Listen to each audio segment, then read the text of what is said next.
მოგესალმებით ყველას, განსაკუთრებით მივესალმებით ჩვენს ბათუმელებს. ჩვენ დღეს აქ შეკრებილებს გვაერთიანებს ერთი საერთო მიზანი, რასაც ქვია ჩვენი ქვეყნის რეგიონის, ჩვენი ქალაქის მეტი განვითარება.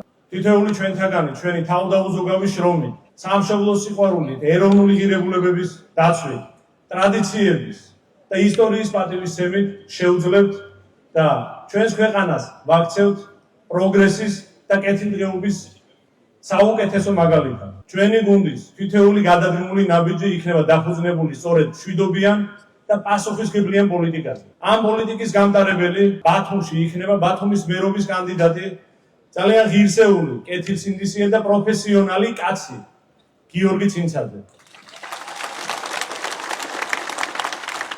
გაძლევთ პირობას, რომ გიორგი ცინცაძე ახალი შემართებით, ამბიციური გეგმებით შეუდგება ჩვენი ქალაქის ბათუმის კიდევ უფრო მეტად განვითარებას.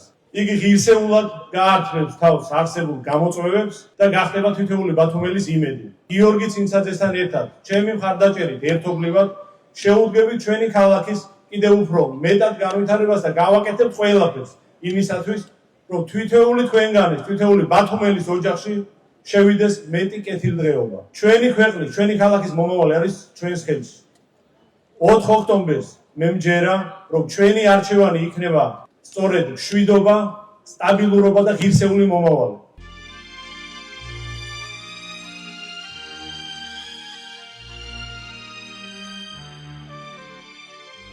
მინდა განსაკუთრებული მადლობა აუცილებლად გადაუხადო პარტიის დამფუძნებელს, საპატიო თავმჯდომარეს ბატონ ბიძინა ივანიშვილს.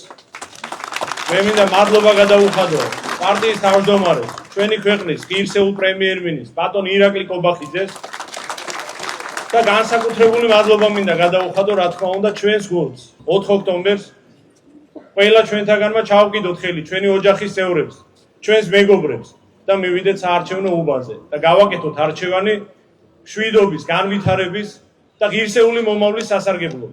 დიდი მადლობა მე მჯერა თქვენი და ჩვენი ერთობის. მადლობა. კიდევ ერთხელ დიდი მადლობა ბატონო სულხან.